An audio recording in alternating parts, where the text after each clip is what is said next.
अस्सलाम वालेकुम। Voice of America Washington studio से प्रोग्राम जहां रंग में माफ़ कीजिएगा, जहां रंग में खुश आमदीद। मैं हूं आपकी मेज़बान शहनाज नफीस। ये प्रोग्राम आप सैटेलाइट एशिया सेट 3 और हमारी वेबसाइट उर्दू VOA पर लाइव देख रहे हैं और रेडियो मीडियम वेव्स 972 किलोहर्ट्ज़ पर लाइव सुन रहे हैं।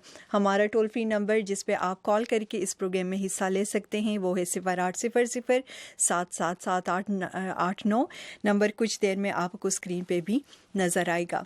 और अब सामीन वो मौज़ूआत जो आज के शो में ज़ेर बहस आएंगे। और आज प्रोग्राम का आगाज़ होगा सदर ओबामा के तारीख़ी दौरे क्यूबा से। ये 1928 के बाद किसी अमरीकी सदर का क्यूबा का पहला दौरा है।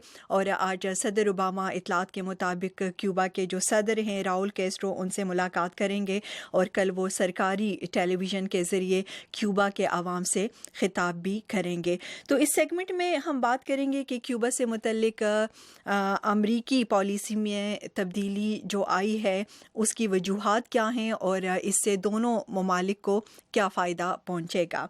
प्रोग्राम के दूसरे हिस्से में जोहरी प्रोग्राम के तहफ़्फ़ुज़ और टेक्नोलॉजी के अदम फैलाव से मुतल्लिक रवां माह के आखिर में यहाँ वाशिंगटन में मुनक़िद होने वाली इजलास की मौजूदा आलमी तनाज़ुर में अहमियत पर बात करेंगे। आगे चलकर पाक अमरीका पीपल टू पीपल डिप्लोमेसी के अहमियत का जायज़ा लेंगे और आखिर में पनागुज़ीनों से मुतल्लिक तुर्की और यूरोपीय यूनियन के माबैना तयशुदा मुआहदे पर बात करेंगे।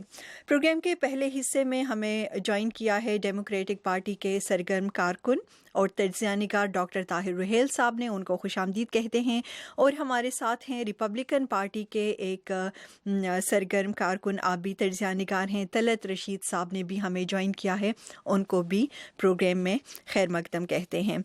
डॉक्टर ताहिर रुहेल साहब, आपसे हम आगाज़ करना चाहेंगे और सबसे पहले आप हमें ये बताइएगा कि अमेरिका की क्यूबा से मुतल्लिक पॉलिसी में तब्दीली की वजूहात जो हैं वो क्या हैं और इस दौरे जो ओबामा साहब का दौरा है इसको इतनी अहमियत क्यों दी जा रही है?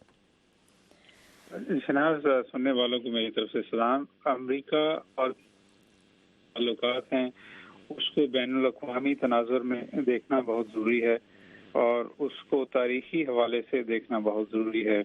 क्यूबा जो है वो दुनिया भर में जो सोशलिस्ट तहरीक थी, गुर्बत मिटाने की तहरीक थी, नौआबादियाती निज़ाम जब ख़त्म हुआ तो उसके बाद जो मुमलिकतें आज़ाद हुई उसमें क्यूबा की जो पार्टिसिपेशन है उसकी वजह से बहुत एनर्जी थी और क्यूबा ने बहुत सारे जो मजलूम लोग थे दुनिया भर में, अफ्रीका में हो या एशिया में हो या जनूबी अफ्रीका में, जो एक अपार्थाइड गवर्नमेंट थी जहां इंसान को रंग और नस्ल की बुनियाद पर तकसीम किया गया था।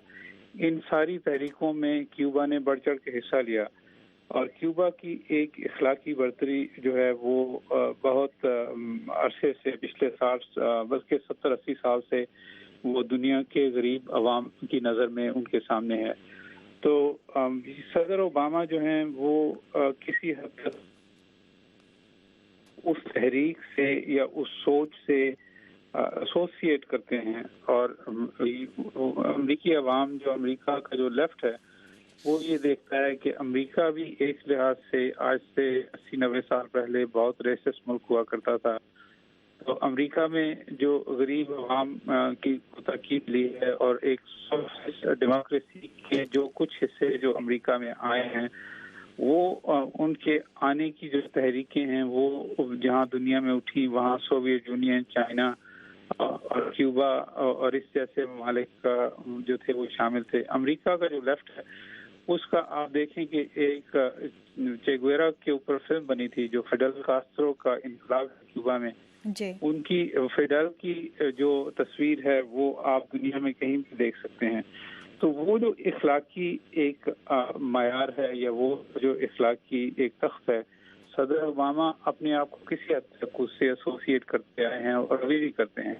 और सदर ओबामा की ये कोशिश थी कि अमेरिका को दुनिया के गरीब अवाम की जो सोच है उसके करीब लाने के लिए ये ज़रूरी है कि जो एक तासर है कि अमेरिका एक बहुत ताकतवर मुल्क है اور اس نے ایک چھوٹے سے ملک کیوبا کے گرد گھیراؤ کیا ہوا ہے اور اس کی اقتصادی ناکہ بندی کی ہوئی ہے اور اس کی وجہ سے کیوبا میں غربت ہوئی پھیل رہی ہے. تو اس وہ چاہتے ہیں اور ساتھ ہی وہ یہ بھی چاہتے ہیں کہ رات گئی بات گئی، وہ جو سوشلسٹ کمیونسٹ حکومتیں جو تھی انہوں نے تاریخ میں جو اپنا کردار تھا وہ تو ادا کر دیا، اس کی وجہ سے دنیا کے لوگوں کو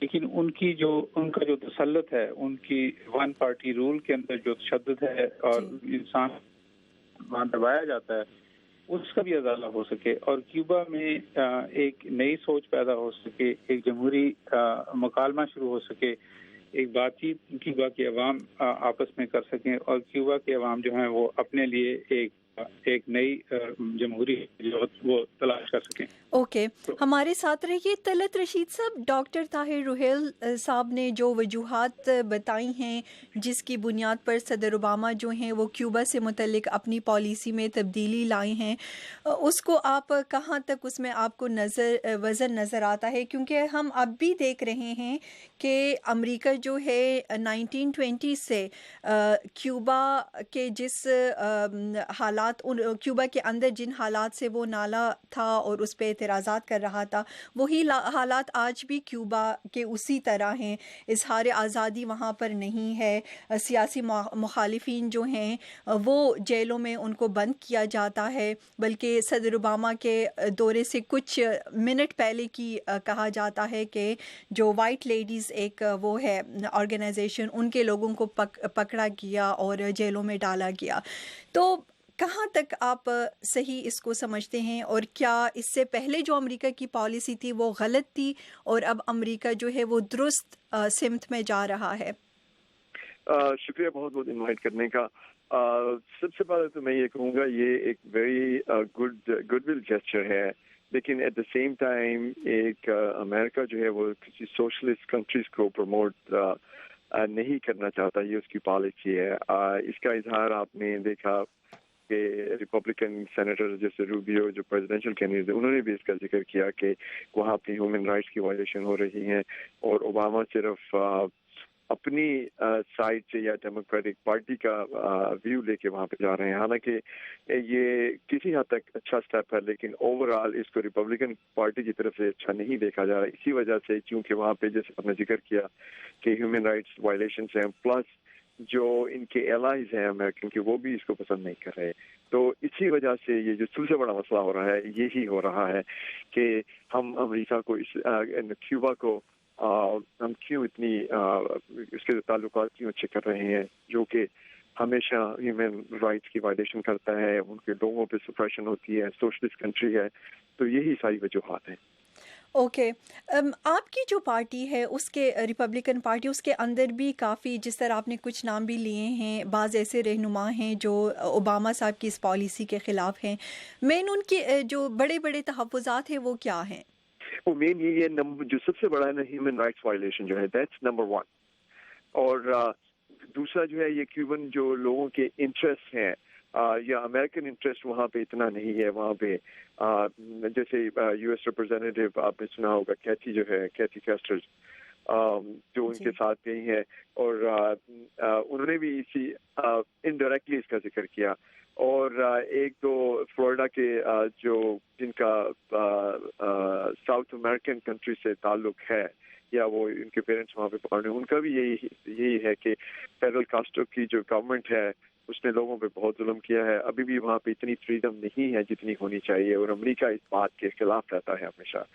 اب ڈیموکریٹک پارٹی جو ہے وہ اس کا جو بھی ہے اس کو جو بھی یہ کیا کہتے ہیں سینیریو چل رہا ہے اس کی فیور میں ہے. لیکن بعض اوقات یہ ہوتا ہے کہ پارٹی لائن پہ جو سینیٹرز ہوتے ہیں یا جو کانگریس مین ہوتے ہیں وہ ڈیسیژن لیتے ہیں کہ ہماری پارٹی کا اس میں کیا انٹرسٹ ہے. اوکے ٹھیک ڈاکٹر طاہر الحیل صاحب، جس طرح صدر اوباما بھی کیوبا جانے سے پہلے کئی بیانات میں کہہ چکے ہیں کہ تعلقات کی بحالی سے کیوبا میں جمہوریت جو ہے وہ آ سکتی ہے، یہ الگ بات کہ کیوبا اس کے لیے کہاں تک تیار ہے اور مثبت تبدیلیاں جو ہیں وہ آ سکیں گی، لیکن یہاں پہ پھر یہ بھی سوال اٹھتا ہے کہ اور بھی کئی ایسے ممالک کمیونسٹ ممالک ہیں جن کے ساتھ امریکہ جو ہے ان کے تعلقات زیادہ اچھے نہیں ہے۔ وینیزویلا جو ہے اس کی مثال ہم دے سکتے ہیں۔ کیا آنے والے دنوں میں ہم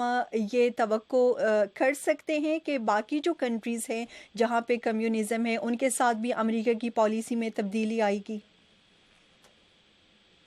میں کیوبا اور وینزویلا اور جو دوسرے ممالک ہیں ان کی جیو پولیٹیکل سچویشن اور وہ ممالک جس طریقے سے اپنے آپ کو امریکہ سے منسلک کر رہے ہیں یا جس طریقے سے وہ امریکہ سے ڈائلاگ یا ڈپلومیسی کرنا چاہتے ہیں یا جس طریقے سے وہ اپنا پوائنٹ آف ویو جو ہے وہ باقی لوگوں باقی ممالک کو بھی اس میں شامل کرنے کی خواہش رکھتے ہیں، اس میں وینزویلا خاص طور پر جو ہے وہ ایک لیڈر کے طور پہ اینٹی امریکہ لیڈرشپ کی پوزیشن میں وہ آنے کی کوشش کر رہے تھے۔ کیوبا ایسا نہیں کر رہا۔ کیوبا کے حالات میں وہ مختلف ہیں۔ کیوبا کے پاس وسائل نہیں ہیں، تیل نہیں ہے۔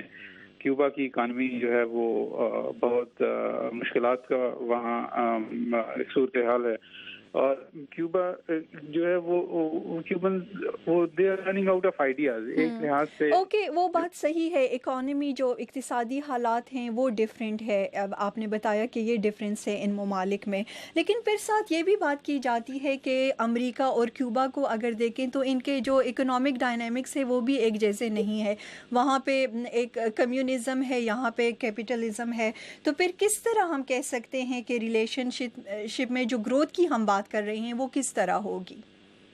وہ آہستہ آہستہ سوشلزم جو ہے وہ اس میں کیپٹلزم آنا شروع ہو جائے گا۔ اس کا ایک ماڈل جس طرح چائنا ہے کہ چائنا میں وہی کمیونسٹ پارٹی جس نے جو انقلاب لے کے آئے تھے وہی اب دنیا کے سب سے بڑے کیپٹلسٹ بنے ہوئے ہیں، تو کیوبا بھی کسی حد تک جو ہے وہ ان کے فٹ سٹیپس کو فالو کر سکتا ہے کہ سیاسی قیادت جو ہے وہ کمیونسٹ پارٹی کے پاس رہے اور اقتصادی پابندیاں جو ہیں وہ آہستہ آہستہ کم کی جائیں اور وہاں باعث سے انویسٹمنٹ ہو اور اس سے ایک نیا طبقہ پیدا ہو، ایک مڈل کلاس پیدا ہو، اور مڈل کلاس جو ہے وہ پروڈنٹ ہو۔ مڈل کلاس یہ دیکھے کہ ہمیں سیاسی استحکام بھی چاہیے، معاشی استحکام بھی چاہیے، اور ان دونوں رسیوں کو پکڑ کے وہ اپنا سفر جو ہے وہ آگے کریں۔ تو اگر یہ اس طرح سے ہو جائے تو یہ جو کیوبا کا حکمران طبقہ ہے یا حکمران پارٹی ہے اس کے لیے بھی مناسب ہے۔ اس کی دوسری جو اس کے ڈائمیٹریکلی جس کو کہتے ہیں کہ 180 درجے اپوزٹ سچویشن یہ ہے کہ کیوبا میں ایک اور اسی طرح کا انقلاب آیا ہے جس طرح کے مشرق وسطیٰ میں جس طرح کے انقلاب آئے ہیں، اور وہاں اسٹیٹ اسٹرکچر جو ہے وہ تباہ ہو جائے، اور اس سے جو مشکلات لوگوں کو پیدا ہوں گی اس کی مثالیں آپ کو مڈل ایسٹ میں مل سکتی ہیں۔ تو اس لیے امریکہ یہ نہیں چاہتا کہ ایٹ لیسٹ صدر اوباما یہ نہیں چاہتے کہ کیوبا میں کچھ اس طرح سے تیزی سے ایسی کوئی تبدیلی آئے جس سے حکومتی ڈھانچہ گر جائے اور ایک افراتفری کا عالم پیدا ہو جائے، اور اس افراتفری کو دوبارہ سمیٹنے میں اور نئی مملکت کھڑی کرنے میں، نئی ریاست بنانے میں، نئے ادارے بنانے میں جتنے سال لگیں، اور اس افراتفری کے جو مسائل ہوں گے وہ امریکہ تک بھی آئیں گے۔ تو ایک پروڈنٹ جو ایک قابل عمل یا ڈویبل یا ایکشنیبل جس کو بزنس کی زبان میں کہتے ہیں، وہ اسٹریٹجی یہی ہے کہ آہستہ آہستہ سوشلسٹ جو کنٹرول ہے اکانومی کا اس کو ختم کر کے ایک مکسچر آف کیپٹلزم اور سوشلزم لایا جائے، جس طرح کے مثلاً پاکستان میں ہے، انڈیا نے اسی طرح کیا، اور دوسری جو اس کا جو سیاسی ڈھانچہ ہے اس میں آہستہ آہستہ ایسی تبدیلیاں کی جائیں، اور جن تبدیلیوں جی ڈاکٹر طاہر الحیل صاحب کافی پرامید آپ نظر آ رہے ہیں صدر اوباما کی طرح اور ڈیموکریٹک پارٹی کے دیگر جو لوگ ہیں ان کی طرح، کہ یہ تبدیلی جو ہے چونکہ اس وقت جو نظر آ رہا ہے وہ یہ کہ کیوبا تیار نہیں ہے، لیکن آپ کا یہ کہنا ہے کہ یہ تبدیلی جو ہے ایک دن وہاں پہ آئے گی دیکھنے میں۔ آپ دونوں مہمان ہمارے ساتھ رہیے، کوئکلی کچھ کالرز کو ہم سنتے ہیں۔ مرید خان میاں والی سے، جی السلام علیکم مرید صاحب۔ السلام علیکم جناب، داؤد خیل سے عرض کر رہا ہوں. میرا سوال یہ ہے کہ یہ اوباما صاحب کیا گوانتانامو جیل کو ختم کرنے والے ہیں، یا دوسری بات یہ ہے کہ کیا حکومت کیوبا اور امریکہ کے حکمرانوں کے ساتھ کوئی خفیہ بات چیت ہوئی ہے کہ وہ عوام کو بنیادی حقوق دیں گے؟ ٹھیک، بہت اچھا سوال. اوکے، بہت شکریہ آپ کا. آپ ہی سے پوچھتے ہیں ڈاکٹر طاہر روحیل صاحب، آج جو پریزیڈنٹ اوباما ہے وہ کیوبا کے جو صدر ہے راؤل کیسٹرو، ان سے وہ ملاقات کریں گے. جو کیوبا کی وزارت خارجہ ہے، وہاں کے جو عہدیدار ہیں، وہاں سے جو بیانات آ رہے ہیں، اس میں یہ کہا جاتا ہے کہ ہیومن رائٹس کے جو ایشوز ہیں اور دیگر ایشوز جن پہ کہ امریکہ کو تحفظات ہیں، وہ اس ملاقات میں اس پر بات نہیں ہوگی. آپ کیا سمجھتے ہیں، صدر اوباما ان ایشوز کو اٹھائیں گے ان کے ساتھ ملاقات میں؟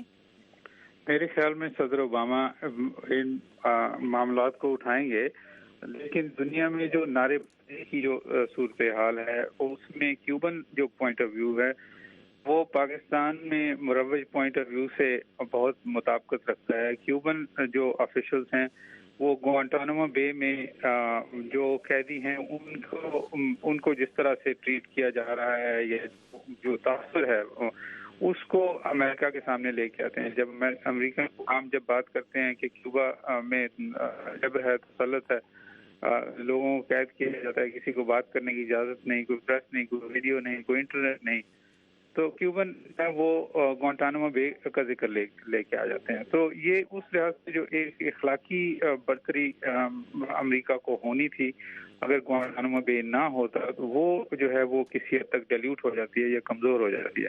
لیکن صدر اوباما کی یہ خواہش ہے کہ گوانٹانامو بے کے سارے قیدی جو ہیں وہ واپس چلے جائیں اور یہ کیمپ جو ہے وہ بند ہو جائے یا اس کیمپ کو امریکہ میں لایا جائے. اب کیوبا کی ایک اور بھی ان کی ایک خواہش ہے، وہ یہ چاہتے ہیں کہ گوانٹانامو بے کا جو علاقہ ہے، جو زمین ہے، وہ بھی کیوبا کو دے دی جائے. تو وہ جو بات ہے وہ صدر اوباما کے بس میں نہیں ہے اور کسی ایک پریزیڈنٹ کے بس میں نہیں ہے. وہ بہت بڑا مسئلہ ہے اور اس کا ایک تاریخی اور ایک اور بہت سارے اس کے قانونی انٹرنیشنل قانون کے لحاظ سے بہت سارے پہلو ہیں، وہ جو ہونے والا نہیں ہے. لیکن یہ باتیں جو ہیں کیوبن افسران کو کچھ اتنا دے دیتی ہیں کہ جب وہ ٹیبل پہ بیٹھتے ہیں تو امریکہ سے جو کرٹیسزم ہوتا ہے اس کے مقابلے میں وہ اپنا کرٹیسزم سامنے لے کے آتے ہیں. اوکے، ڈاکٹر روحیل صاحب ہمارے ساتھ رہیے. نیکسٹ سیگمنٹ پہ بھی ہم آپ کو روکنا چاہیں گے. اس کے لیے طلعت رشید صاحب، آپ سے میں آخری سوال یہ کرنا چاہوں گی کہ یہ جو تعلقات کی بحالی ہے، مختصراً بتائیے گا اس سے امریکہ کو کیا فائدہ ہوگا اور کیوبا کو کیا فائدہ ہوگا؟ جو سب سے امریکہ کو جو فائدہ ہوگا وہ یہ ہوگا کہ کیونکہ یہاں پہ اب دیکھیں نا بہت سے کیوبن جو یہاں پہ امریکہ میں رہتے ہیں، ان کے آنے جانے میں بہت سہولتیں ہوں گی. اور دوسری بات یہ ہے کہ جو ان کی ریمیٹنس ہوتی ہیں ہر سال کتنی ہزاروں لاکھوں کے حساب سے ہوتی ہیں، وہ انکریز ہوگی. اس سے وہاں کے جو لوگ ہیں ان کو فائدہ ہوگا. لیکن وہاں ان کے اندر بھی جو سوشلسٹ پارٹی ہے، آرمی والے ہیں، یا جو ریلیجس لیڈرز وہاں جو بھی ہیں، جو لوگ یہ سوشلسٹ ریفارمز لے کے سوشلسٹ آپ کیا کہہ سکتے ہیں انقلاب لے کے آئے تھے، وہ یہ نہیں چاہتے کہ یہ تعلقات ٹھیک ہوں، کیونکہ ان کو یہ خدشہ ہے کہ امریکہ جو ہے وہ جب ٹیک اوور کر لے گا تو وہ امریکن آف کورس وہ اپنی پالیسی جو ڈیموکریٹک پروسیس ہے اس کو پرسو کرے گا، اور جو لوکل کمیونٹی نہیں چاہتی کہ ایسا ہو. حالانکہ کچھ لیڈرز ان کے چاہتے ہیں کہ جو فائنینشیل مارکیٹ ان کے لیے کھل جائے گی جو اب تک نہیں کھلی، لیکن اس کے باوجود ان کے اندر بھی کافی جو چپلش ہے جو اس میں ہنڈرنس بنے گی. بے حد شکریہ آپ کا طلعت رشید صاحب. اور سامعین، ابھی یہ بھی دیکھنا ہے کیونکہ کل صدر اوباما جو ہے براہ راست ٹیلی ویژن کے ذریعے کیوبا کے عوام سے خطاب کریں گے، اور یہ کہا جا رہا ہے کہ وہ کیوبا میں 2 طرح کے عوام سے مخاطب کل ہوں گے. ایک وہ عوام جو کہ جو رائل کیسٹرو کی حکومت ہے اس کے خلاف ہیں، وہ ان کے خلاف ان کی حکومت کے اندر جو انسانی حقوق کی خلاف ورزیاں ہو رہی ہیں اس کے خلاف وہ آوازیں اٹھا رہے ہیں. تو वो इस में बैलेंस सदर ओबामा किस तरह रखेंगे, इस पे ये कल उनके खिताब के बाद ही पता चलेगा। इसके अलावा ये भी बात की जा रही है कि सदर ओबामा का ये आखिरी साल है, इसके बाद जो भी हुकूमत आती है उसके बाद आया अमेरिका की क्यूबा से मुतल्लिक ये पॉलिसी जो है ये कंटिन्यू रहेगी या नहीं रहेगी, ये भी एक क्वेश्चन है। आइंदा भी इस पे बात होगी इस टॉपिक पे, क्योंकि सदर ओबामा का ये दौरा जो है ये 3 रोज़ा दौरा है। तो लेकिन इस वक्त प्रोग्राम को हम आगे बढ़ाना चाहेंगे और प्रोग्राम के नेक्स्ट सेगमेंट में जो न्यूक्लियर समिट होने वाली है यहाँ वाशिंगटन डीसी में, उसकी अहमियत पर हम बात करेंगे मौजूदा आलमी तनाजुर में। हमारे साथ रहिए। हमें इस वक्त ज्वाइन किया है डॉक्टर अब्दुल हमीद नैयर ने पाकिस्तान से, न्यूक्लियर आप साइंटिस्ट हैं। डॉक्टर ताहिर रुहैल साहब हमारे साथ रहेंगे कुछ देर के लिए मज़ीद, लेकिन इस वक्त हम लेते हैं एक मुख्तसर सी ब्रेक। व्हाट्सएप पाकिस्तान, क्या सीन है पाकिस्तान? जानिए facebook.com/VOA Urdu या twitter.com/Urdu VOA। हमसे राब्ता कीजिए urduvoa.com पर। व्हाट्सएप पाकिस्तान, क्या सीन है पाकिस्तान? urduvoa.com।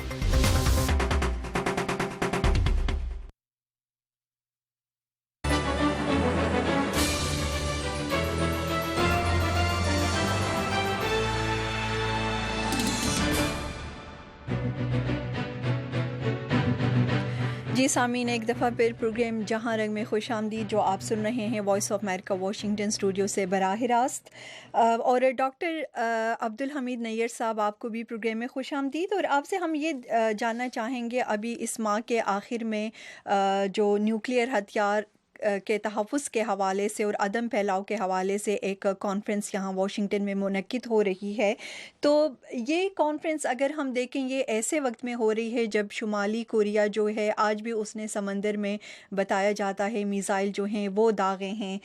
ईरान ने जौहरी मुआहदे के बावजूद कई बैलिस्टिक मिसाइल के तजुर्बे किए हैं। मज़ीद अमरीका की तरफ से कुछ पाबंदियाँ भी गुज़श्ता माह उस पर लगी हैं। जनूबी एशिया में अगर हम देखें तो हथियारों की दौड़ जो है उसमें बज़ाहिर हमें तेज़ी नज़र आ रही है। ऐसे में ये कॉन्फ्रेंसेस जो हैं इनकी क्या अहमियत हैं और ये कितने मौसर साबित हो सकते हैं? रही है कि इतने बहुत से वाक़यात हो रहे हैं और हथियारों की दौड़ अभी भी लगी हुई है और कुछ ममालिक बाकी ममालिक के मुकाबले में ज़्यादा असरगर्म नज़र आ रहे हैं। ये आपकी बात बिल्कुल दुरुस्त है, मगर ये जो न्यूक्लियर सिक्योरिटी समिट है ये एक मुख्तलिफ किस्म की एक का प्रोग्राम है जो 2010 से शुरू हुआ, फिर बाद 2012 में हुआ, फिर 14 में हुआ, अब 16 में हो रहा है। और इसका जो बुनियादी मकसद था 2010 में वो ये था कि न्यूक्लियर हथियार और न्यूक्लियर सिविल न्यूक्लियर टेक्नोलॉजी में जो न्यूक्लियर मटीरियल इस्तेमाल होता है वो दहशतगर्दों के हाथ न लगे, क्योंकि ओबामा का उस वक्त ये कहना था कि दुनिया को सबसे बड़ा खतरा यही है कि दहशतगर्दों के हाथ में ऐसे हथियार न लगे जिससे वो वसी पैमाने के ऊपर तबाही फैला सकते हों। जाहिर है कि जिस किस्म की तबाहियाँ दहशतगर्द फैलाते हैं, जैसे जाके खुद कुछ हमले करते हैं, जैसे बम फाड़ते हैं बाजारों में, मस्जिदों में, इमामबाड़ों में, ट्रेनों में, सबवे में, तो उनके नज़दीक ज़्यादा से ज़्यादा तबाही फैलाना उनकी अपनी सियासी लिहाज से शायद मुनासिब कदम है। तो अगर उनके हाथ में न्यूक्लियर हथियार कोई आ जाए या ये कि न्यूक्लियर मटीरियल ऐसा आ जाए कि जिसको आम धमाके से फैलाकर ताबकारी को बहुत बड़ी जगह के ऊपर फैलाकर लोगों के अंदर अमवात कर सकें, तो उससे वो बहुत सनसनी पैदा कर सकते हैं और जो तवज्जो अपनी तरफ चाहते हैं वो तवज्जो उनको मिल सकती है। ये जो कोशिश है इसके तहत ये न्यूक्लियर सिक्योरिटी समिट्स वजूद में आई और इसमें इत्तेफाक है कि तकरीबन तमाम ही दुनिया के ममालिक में जो न्यूक्लियर जिनके पास प्रोग्राम्स हैं उन्होंने इत्तेफाक किया है और इंटरनेशनल एटॉमिक एनर्जी एजेंसी इसका एक अहम रुकन है और इंटरनेशनल एटॉमिक एनर्जी एजेंसी बुनियादी तौर पे इसके अंदर एक लीडिंग रोल अदा कर रहा है कि वो टेक्नोलॉजिकल सपोर्ट फराहम करता है कि जिसके तहत बहुत ममालिक अपने यहाँ न्यूक्लियर मटीरियल को और न्यूक्लियर वेपन्स को महफूज बना सके। न्यूक्लियर वेपन्स के बारे में थोड़े से मोहतात हैं लोग, क्योंकि न्यूक्लियर वेपन्स के जितने प्रोग्राम होते हैं वो सब बड़े खुफिया होते हैं। उनको ज़ाहिर करने को ना अमेरिका चाहेगा, ना रूस चाहेगा, ना चीन, ना पाकिस्तान, ना हिंदुस्तान। लिहाजा वहाँ तो किसी और को दखल देने की हरगिज़ भी गुंजाइश नहीं होगी। लेकिन आपस में ऐसी मालूमात का तबादला ये ज़रूर कर सकते हैं कि जिसमें ये मालूम हो सके कि अगर फर्ज किया हम चाहें कि अपने मटीरियल को सिक्योर करें तो कौन कौन सी टेक्नोलॉजी किस किस किस्म के काम के लिए अवेलेबल है और हम कैसे उसको इस्तेमाल कर सकते हैं। इस सिलसिले में वर्किंग पेपर मौजूद है, उसमें एक्शन प्लान मौजूद है और लोगों ने उसके ऊपर काम किया भी है। ठीक, ओके। ये जो मुख्तलिफ़ इक़दामात जो आपने हमें बताई हैं या मुख्तलिफ़ जो चीज़ें हैं जिसको के अपनाने से हर मुल्क जो है अपने जौहरी हथियार और उनको वो महफूज बना सकता है, तो इस ज़मीन में पाकिस्तान जो है उसको हम एक ज़िम्मेदार जौहरी रियासत कह सकते हैं इस वक्त? देखिए, मैं तो इतना नहीं जानता तफसीलात, लेकिन अमेरिका की हुकूमत मुसलसल राब्ते में रहती है पाकिस्तान के उन इदारों से जो न्यूक्लियर मटीरियल और न्यूक्लियर हथियारों का इंतजाम संभालते हैं। यहाँ पे वो मुसलसल उनके साथ राब्ते में रहते हैं और उनके ये ऐलानात हैं, उनके ये इतराफ़ात हैं कि पाकिस्तान ने इसके इंतजामात बखूबी कर लिए हैं। मुझे नहीं मालूम, मैं उनके अल्फाज दोहरा सकता हूँ कि अगर वो कहते हैं कि हाँ इन्होंने बखूबी कर लिए हैं तो शायद हमें मानना चाहिए। ओके, डॉक्टर ताहिर रुहैल साहब, हमें याद है कि गुज़श्ता साल भी अमेरिका में मौजूद कुछ थिंक टैंक्स जो हैं उन्होंने ये कहा था कि पाकिस्तान जो है वो हर साल 20 जौहरी हथियार जो है वो बनाता है और उसकी ये रफ्तार अगर जारी रही तो पाकिस्तान जौहरी हथियार बनाने वाले ममालिक में उसका तीसरा नंबर आ जाएगा। काफ़ी तहव्वुज़ात का इजहार किया जा रहा था। अभी एक साल भी नहीं हुआ है लेकिन हम देख रहे हैं कि आलमी बरादरी जो है बशमूल अमेरिका के वो काफ़ी मुतमईन नज़र आ रही है। क्या इसकी वजह है? वाकई आलमी बरादरी और अमेरिका जो है पाकिस्तान जो इक़दामात उठा रहा है अपने न्यूक्लियर हथियारों के तहफ़्फ़ुज़ से मुतल्लिक, वो उससे मुतमईन है? मैं नहीं समझता कि अमरीकी क़यादत जो है वो पाकिस्तान के हथियारों से किसी हद तक मुतमईन है। शॉर्ट टर्म में अगर आप देखें तो वो लगेगा आपको कि जहाँ तक मिलिट्री पाकिस्तान की जो है वो कंट्रोल में है अपनी सूरत हाल के, तो पाकिस्तान के न्यूक्लियर एसेट जो हैं वो भी महफूज हैं। लेकिन पाकिस्तान का जो मसला जो जिस नज़र से बाहर से लोग या तजिया निकार या बाकी जो पाकिस्तान के हमदर्द हैं वो लोग जिस तरह से देखते हैं, वो पाकिस्तान की स्टेट या रियासत की कमज़ोरी और पाकिस्तान के अंदर गुर्बत और जहालत और उसके नतीजे में सियासी अदम इस्तेहकाम और उस सियासी अदम इस्तेहकाम के नतीजे में अफरा तफरी और एक ऐसी सूरत हाल पैदा होने के चांसेस बहुत हैं जिसमें कोई एक गैर रियासती ग्रुप जो है वो जब रियासत अपनी बका की जंग लड़ रही हो तो उस अफरा तफरी के आलम में वो एक ऐसा ग्रुप कहीं से निकल सकता है जो पाकिस्तान के न्यूक्लियर एसेट्स या पाकिस्तान के न्यूक्लियर जो इंस्टॉलेशंस हैं उनको उनके खिलाफ हमलावर हो, उनको चोरी करे, उन इंस्टॉलेशंस के अंदर जो अफसरान हैं जिसमें फौजी अफसरान भी शामिल हो सकते हैं वो भी जो है वो खतरे की घंटी किसी हद तक हो सकते हैं। आपने देखा कि पाकिस्तान की अफवाज जो हैं उन्होंने पाकिस्तान के सिविलियन स्ट्रक्चर को कई दफ़ा धर्म भरम किया है। हर जो जनरल है उसके दिमाग में ये बात होती है कि वो पाकिस्तान को सियासी इस्तेहकाम दे सकता है, वो मार्शल लॉ अगर लगाए तो पाकिस्तान तरक्की कर सकता है। पाकिस्तान ने जो है वो फौजी डिक्टेटरशिप में ज़्यादा तरक्की की है और ये सिविलियन जो हैं ये सब करप्ट होते हैं और इस तरह की जो सोच है वो बहुत आम पाई जाती है। और साथ ही इस तरह की सोच के अंदर मजहबी इंतहा पसंदी की जो सोच है वो भी पाकिस्तान के सिक्योरिटी ऑपरेटर्स में, जनरल्स और इस तरह के जो लोगों में जो आपको बहुत आम तौर पे बहुत सेकुलर नज़र आते हैं, लेकिन अगर आप उनसे बात कीजिए तो आपको पता चलेगा कि वो तालिबान की हमायती निकलेंगे। वो जो है वो इंतहाई दाएं बाजू की जो सियासी ग्रुप हैं या जो तशद्दुद पसंद ग्रुप हैं या जो मजहबी ग्रुप हैं उनके वो हमायती निकलेंगे।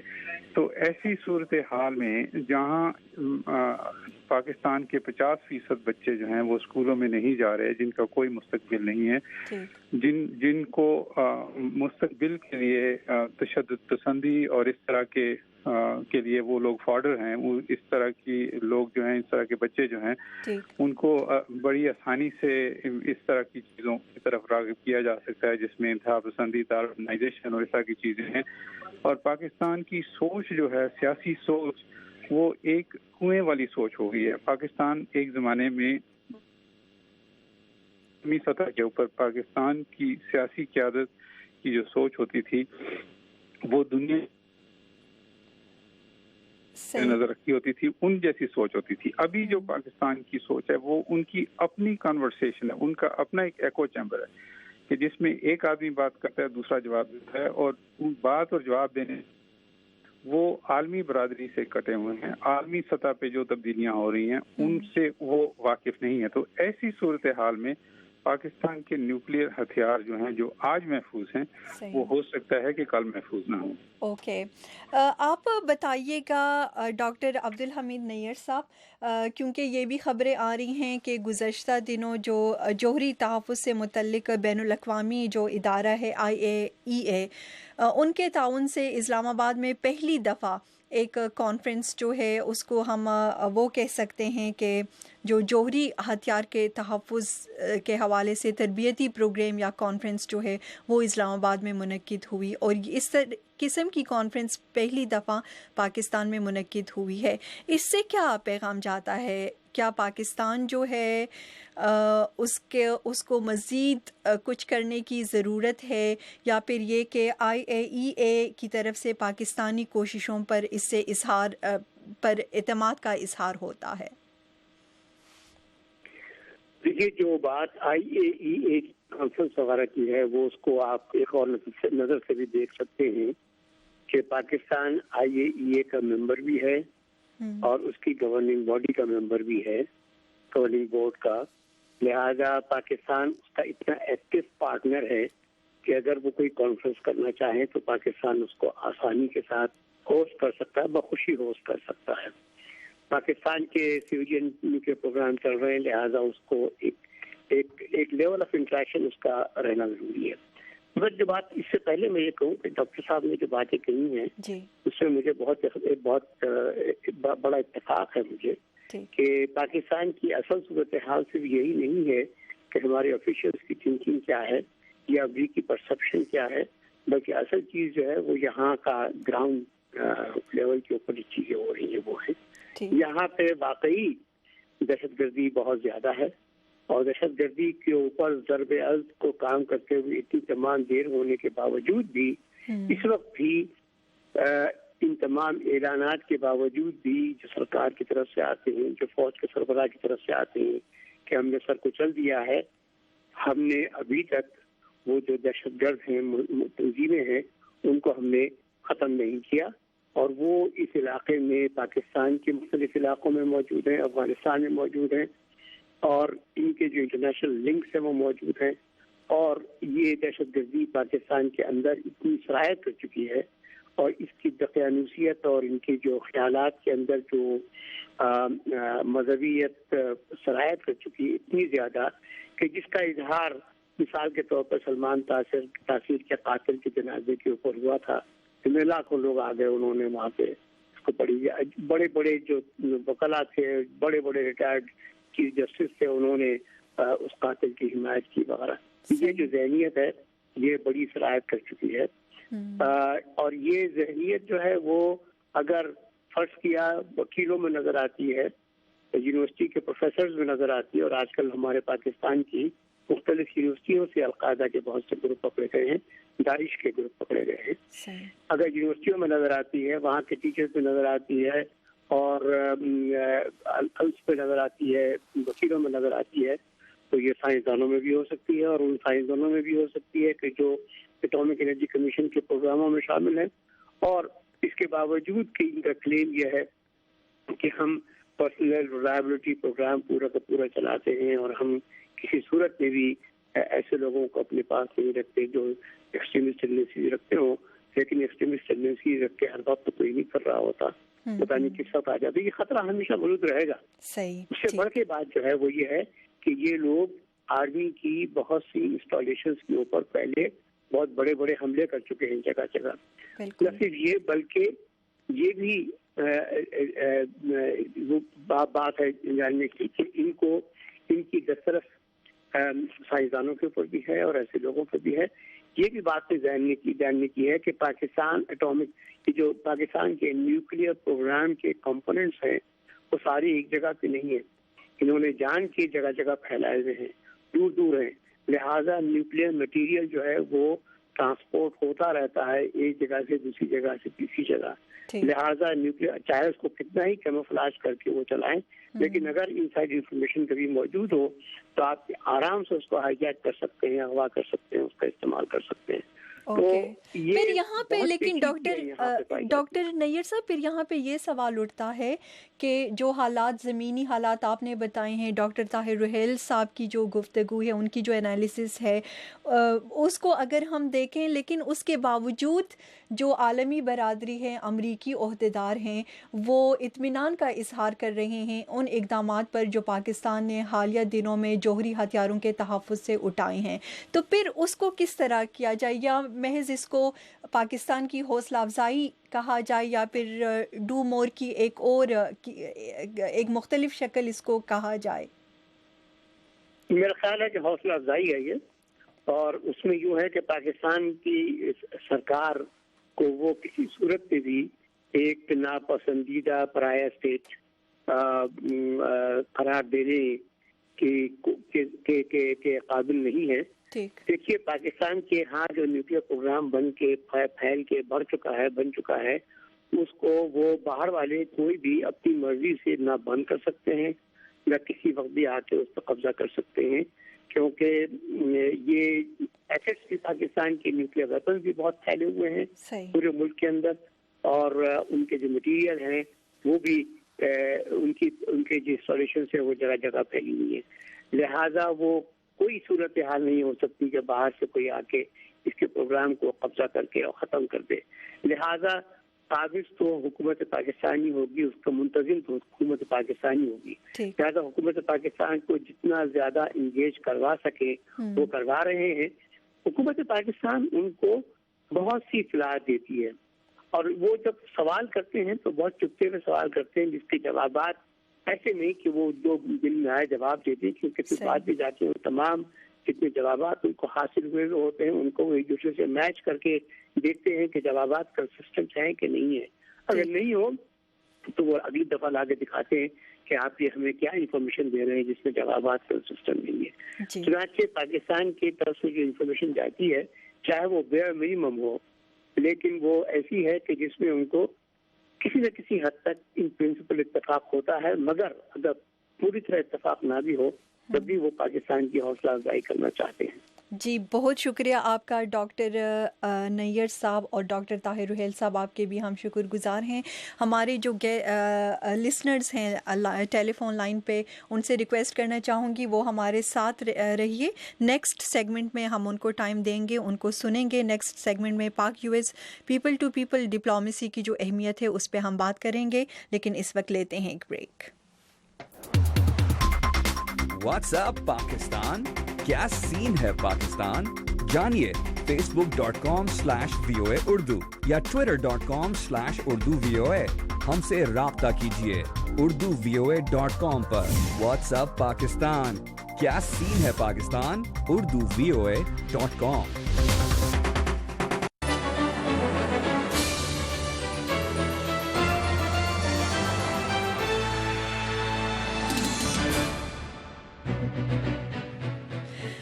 जी सामीन, वेलकम बैक प्रोग्राम जहां रंग में, जो आप सुन रहे हैं voice of America Washington studio से। इस वक्त यहां अमेरिका से इरफान मलिक साहब ने हमें ज्वाइन किया है।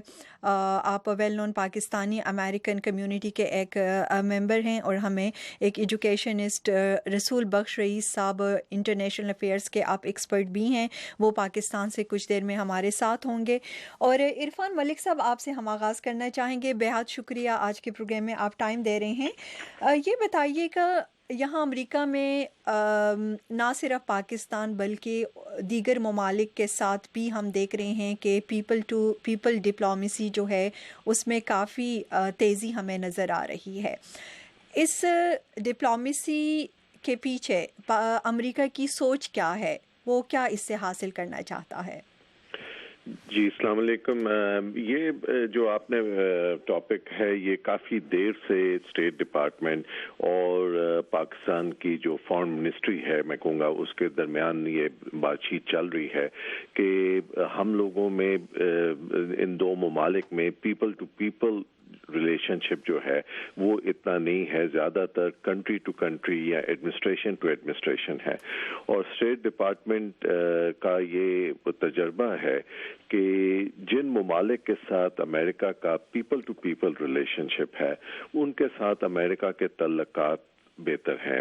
और एग्जांपल्स हैं इजराइल और यूएस, अपना इंग्लैंड, फ्रांस, जर्मनी, जो भी ऑस्ट्रेलिया, वेस्टर्न ममालिक जितने भी हैं जिनके साथ पीपल टू पीपल रिलेशनशिप है उसमें जो है कंट्री टू कंट्री और एडमिनिस्ट्रेशन टू एडमिनिस्ट्रेशन रिलेशनशिप भी बेहतर हो जाता है।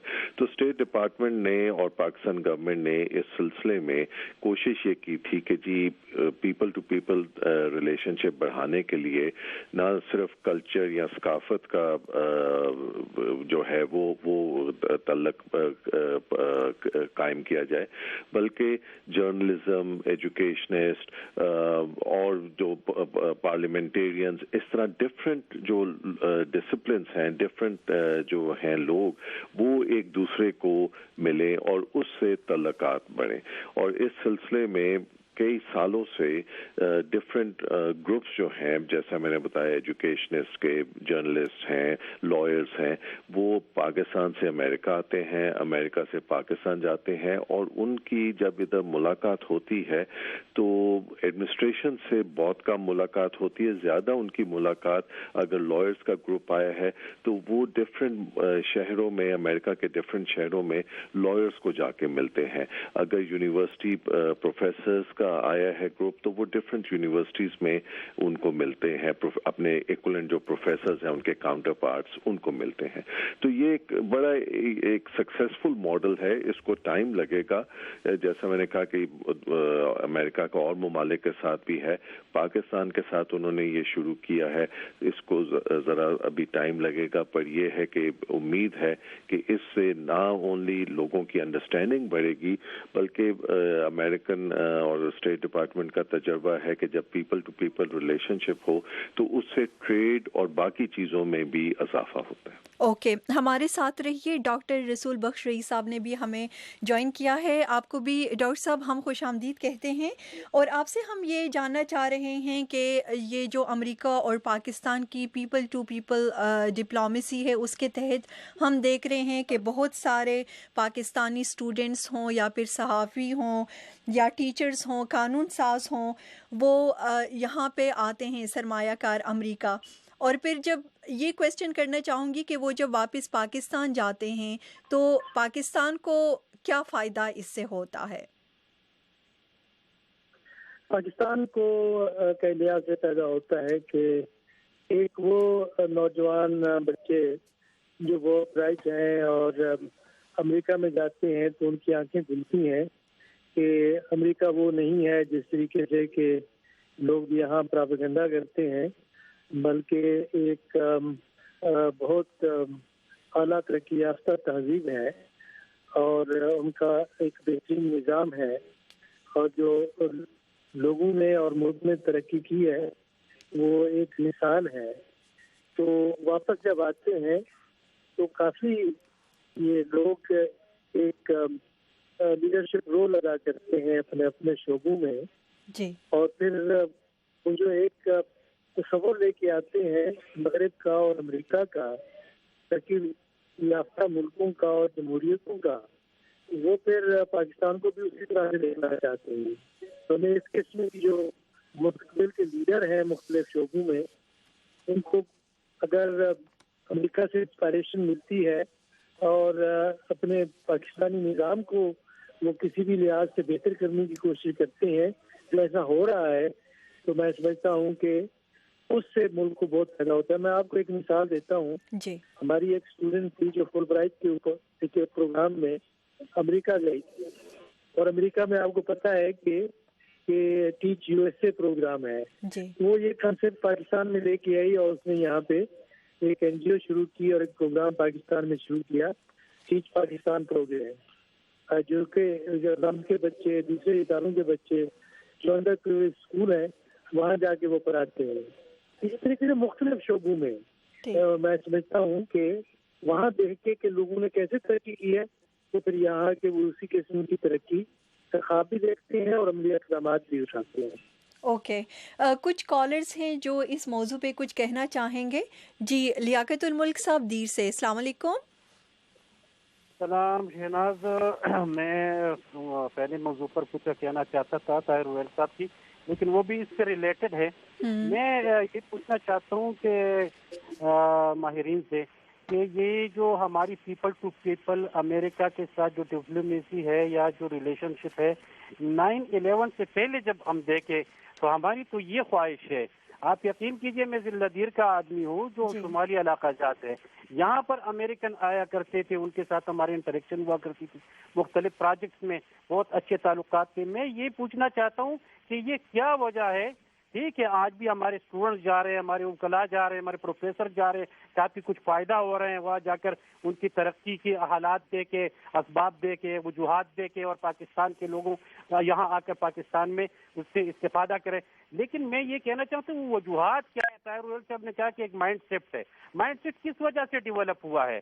امریکہ کی اس غیر ضروری انٹرونشن کی وجہ سے ایک مائنڈ سیٹ ان کے خلاف ہو گئی ہے، ورنہ یہی لوگ یہاں آیا کرتے تھے، ہمارے ساتھ پھرا کرتے تھے. ہماری اب بھی خواہش ہے کہ وہ آئے یہاں پھرے، ہم بھی وہاں جائے، ایک دوسرے کے تجربات سے فائدہ لے.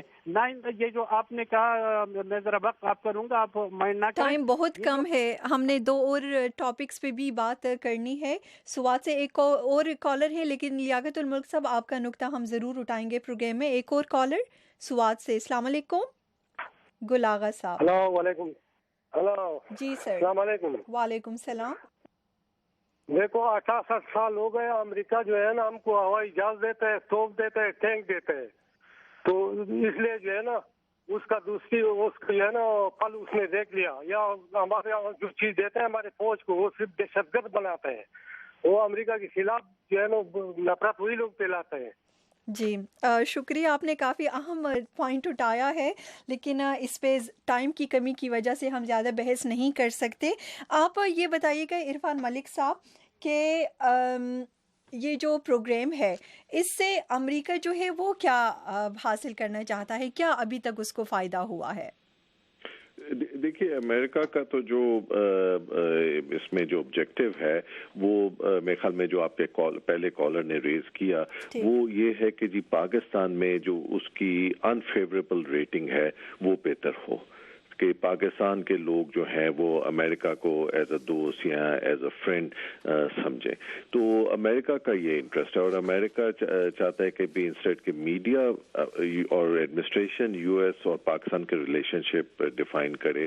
اگر لوگ ڈیفائن کریں گے، جیسے آپ نے کہا جو اسٹوڈنٹس آتے ہیں یا جو لوگ ادھر آتے ہیں یا جو امریکنز وہاں پہ جاتے ہیں، وہ جب آ کے اپنا تجربہ اپنے ساتھیوں سے ادھر بیان کریں گے تو میرا خیال ہے اس سے جو امریکن تھنکنگ ہے کہ اس سے ایک پازیٹیو انوائرمنٹ پیدا ہوگی، اور اس پازیٹیو انوائرمنٹ سے بزنس بھی فلرش کرے گی، ریلیشن شپ بھی بہتر ہوں گے، اور ایک دوسرے کے اوپر جو غلط پرسیپشنز ہیں وہ بھی دور ہوں گی. اوکے، بہت شکریہ عرفان ملک صاحب آپ کا.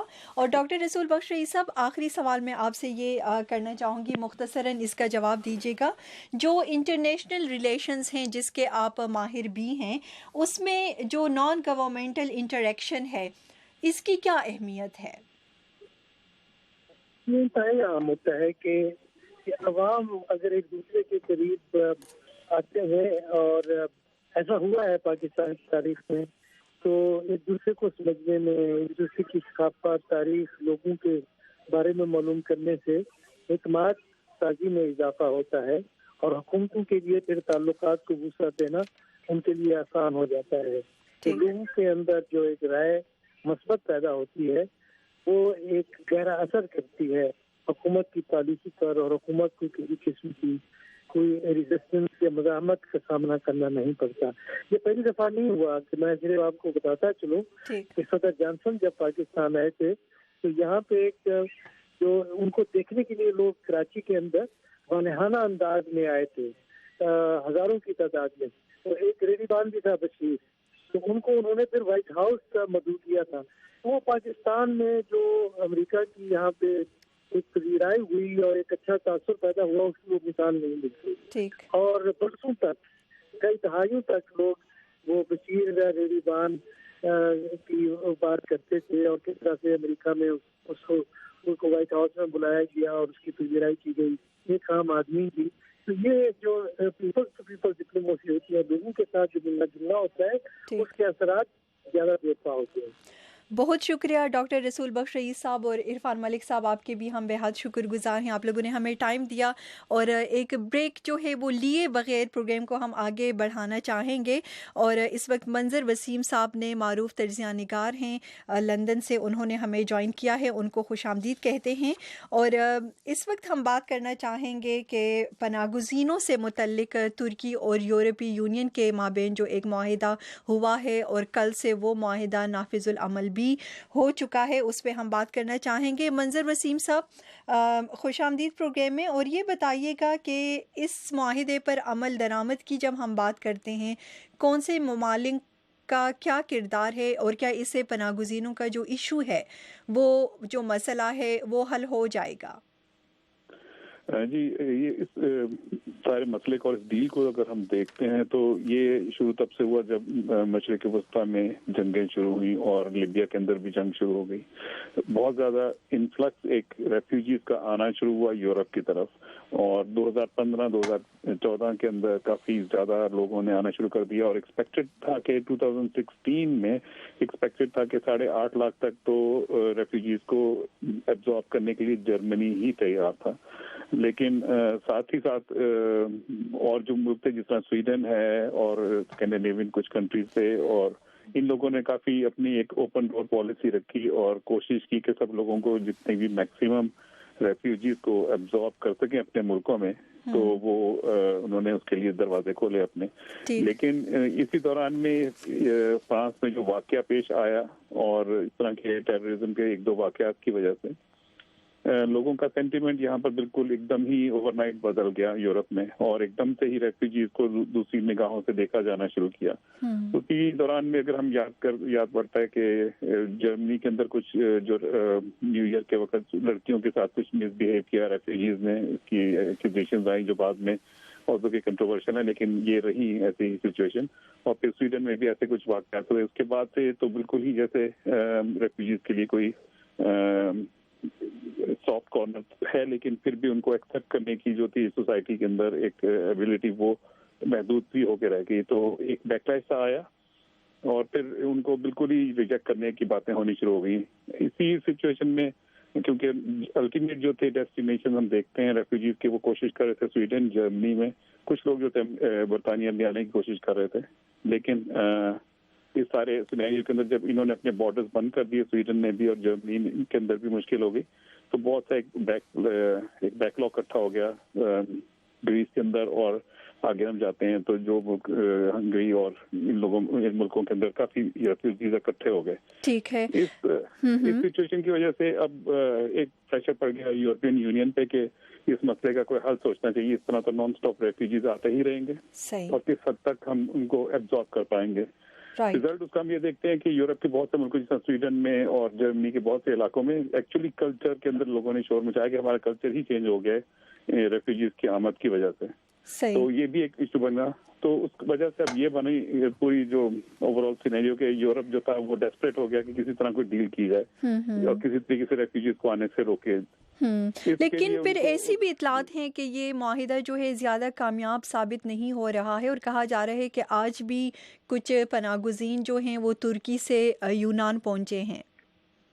जी, ये हम मेरे ख्याल में कि इसके बारे में जो ओवर रिएक्ट थोड़ा सा कर रहे हैं, क्योंकि माहिदा एक्चुअली बहुत स्पीड में हुआ है, बाकी का इंफ्रास्ट्रक्चर उस तरीके से बन नहीं पाया जिस तरह के ये नॉर्वेजियन रेफ्यूजी काउंसिल के जो वहाँ के थे लेबोस और चियोस के जो सिटी आइलैंड्स हैं उनके ऊपर जो उनके रिप्रेजेंटेटिव हैं वो ये कह रहे थे कि क्वाइट फ्रैंकली कि इतना अलार्म है इस वजह से कि बहुत स्पीड में सारी डील हुई है, तो एक्सपेक्ट नहीं कर रहे थे कि इतनी जल्दी डील साइन हो जाएगी तुर्की के साथ। तो वो पूरा जो इंफ्रास्ट्रक्चर था वो प्रिपेयर नहीं था इसके लिए कि कल की बात कर रहे हैं कि तकरीबन 1000 के करीब कल ही रेफ्यूजीज आ गए। अब उनको ये समझ नहीं आ रही थी रेफ्यूजीज को एक्सेप्ट करें या वापस भेज दें। लेकिन अगर जब हम ग्रीक अथॉरिटीज की बात करते हैं तो वो बहुत क्लियरली कह रहे हैं कि फास्ट जो एक टर्म थी उस एग्रीमेंट में कि फास्ट ट्रैकिंग की जाएगी उनकी रेफ्यूजीज को, साथ ही आएंगे तो साथ ही उसी वक्त उनका फैसला कर दिया जाएगा। लेकिन वो कहते हैं कि ये इंफ्रास्ट्रक्चर बनाने में भी 4-5 अप्रैल से पहले ये पॉसिबल ही नहीं है कि वो इनको फास्ट प्रोसेसिंग कर सकें। तो ये थोड़ा सा मेरे ख्याल में टीजिंग प्रॉब्लम रहेंगे अगर ये जो भी सिस्टम डेवलप कर रहे हैं, लेकिन अल्टीमेटली ठीक रहेगा। तो ये अखबारों की सुर्खियां जो हैं वो बहुत क्लियर सिचुएशन नहीं दे रही। ऑफकोर्स के ओवरनाइट एग्रीमेंट हुआ तो जाहिर है कि आगे इंफ्रास्ट्रक्चर जो लोगों को तो खबर तक नहीं पूरी पहुंची थी कि एग्रीमेंट जो है वो कब से एप्लीकेबल है। राइट, बहुत शुक्रिया मंजर वसीम साहब, आइंदा भी इस टॉपिक पे आपसे बात होगी। Thank you so much. और सामीन, इस वक्त हमें दिफाई तज्ज़िया निगार ब्रिगेडियर सैयद नज़ीर साहब ने पेशावर से ज्वाइन किया है। अस्सलाम वालेकुम ब्रिगेडियर साहब। जी वालेकुम अस्सलाम। जी शुक्रिया बहुत। ब्रिगेडियर साहब, आज ये इतलात आ रही हैं पाकिस्तान से कि सदर ममनून हुसैन जो हैं उन्होंने वज़ीरिस्तान का दौरा किया है। बताइएगा इस दौरे का पस मंज़र क्या है, क्या आप इसकी मौजूदा जो सूरत हाल है क्या आप इसकी अहमियत देखते हैं? जहाँ तक सदर ममनून के फाटा के दौरे का ताल्लुक है तो ये तो बहुत अच्छे से इस पर ये बातें मीडिया में भी और मुख्तलिफ सेमिनार वगैरह में और अदरवाइज भी जो इसको फाटा के लोग मिलते थे तो याद दिलाते थे कि देखो फाटा आपका जोन है, आपका एक्सक्लूसिव जोन है, आप उसके जिम्मेदार हैं, आप उसके बादशाह हैं, तो आप कम अज कम फाटा का एक दफा तो कर ले। अगर वजीरिस्तान नहीं जा सकते तो मोमन या खैबर या करीब वाले में चले जाएं। और तो क्योंकि फाटा में एक तरफ तो जो फौजी ऑपरेशन हो रहे हैं तो फौजों के भी आप सुप्रीम कमांडर हैं, दूसरी तरफ फाटा के लोगों का जो एडमिनिस्ट्रेटिव खिताब मुकर्रर करके गवर्नर साहब और वो फाटा का जो इलाका है वो डायरेक्टली आपके अंदर आता है। और तीसरी बात ये है कि आपके हाथ का या आपके मुंह से निकला हुआ लफ्ज फाटा के लिए कानून बन जाता है। और चौथी बात ये है कि वहाँ के जो लोग डिस्प्लेस हुए हैं और जो मुख्तलिफ कैंपों में पड़े हुए हैं तो कम अज कम आपके जाने से और वहाँ पर जो सिविल इंतजामिया है वो कुछ न कुछ हरकत में आएगा और इनके लिए कोई न कोई वापसी का बंदोबस्त या कम अज कम उनको ये फिक्र लग जाएगा कि भाई ये इनको सेटल कराना है। और अगली बात ये भी थी कि सदर भी आखिरकार हुकूमत वफाक का एक मतलब एक इकाई का एक मरकजी नुक्ता है या मरकजी फिगर है, तो वो मरकजी फिक्र को तो जरूरी तौर पर फाटा का एक इलाका का जो कि मतलब जंग से सबसे ज्यादा मुतासर उसके लोग फिक्र हो चुके हों, जहाँ पर बहुत ज्यादा खून खराबा हो चुका हो और जहाँ पर कि जंग भी जारी हो, तो ऐसे हालात में सदर का सिंबॉलिकली जाना भी ये काफी अहम है। लेकिन ब्रिगेडियर साहब आपको भी मालूम है जी ब्रिगेडियर साहब आपको भी मालूम है कि फाटा के जो अवाम हैं उनको काफ़ी शिकायत है मरकज़ से और वो ये कहते हैं, बल्कि यहाँ तक कहते हैं कि फाटा के अवाम को पाकिस्तानी और पाकिस्तान का हिस्सा ही नहीं समझा जाता। अब सदर ममनून का जो दौरा है इससे कुछ फाटा के जो लोगों के तहफ़्फ़ुज़ात किसी हद तक उनकी जो शिकायत है दूर हो सकेंगी? जहाँ तक दौरे का ताल्लुक है उससे जाहिर है कि वो मसाइल तो हल नहीं होंगे जिसका جو مطلب جو سارے ان مسائل سے البتہ یہ بات ہے کہ سمبولکلی اس نے ایک وعدہ پورا کر لیا. دوسری بات ہے کہ جو ایڈمنسٹریشن ہے کم از کم جو اس نے ہدایات دی ہوں گی تو اس پر کچھ نہ کچھ عمل درآمد ہو جائے گا. اور اگلی بات یہ ہے کہ جو فاٹا کے مسائل ہے یا جو ٹرانزیشن ہے جو مسائل کم از کم اس کے جو نالج میں لائے گئے ہیں تو پولیٹیکل گورنمنٹ کو یا آپ نے جو اس کے اختیار میں ہے وہ بہت کچھ اس میں تو کر سکتا ہے. لیکن اگر وہ یہ بل کو جو اس کے زبانی الفاظ ہیں ان کو اگر وہ پریکٹیکل اقدامات میں تبدیل کرے اور اس کے لیے اصلاح عمل بنا لے اور فاٹا اصلاحات تو حالات جو ہیں جی بالکل اس میں بہتری آ سکتی ہے. فاٹا کے عوام کی زندگیوں میں بھی بالکل کافی حد تک بہتری آ سکتی ہے. بے حد شکریہ بریگیڈیئر سید نذیر صاحب آپ کا. میرے خیال میں میری آواز ان تک نہیں جا رہی ہے. بہت شکریہ بریگیڈیئر صاحب آپ کا, آپ نے ہمیں ٹائم دیا. پروگرام کا ٹائم بالکل ختم ہو چکا ہے. شہناز نفیس کو اجازت دیجیے. اللہ حافظ. اس پروگرام میں جو نقطہ نظر پیش کیے گئے وہ خالصتاً ہمارے مہمان شرکا کے تھی اور وہ وائس آف امریکہ کے موقف یا امریکی حکومت کی پالیسی کی نمائندگی نہیں کرتے.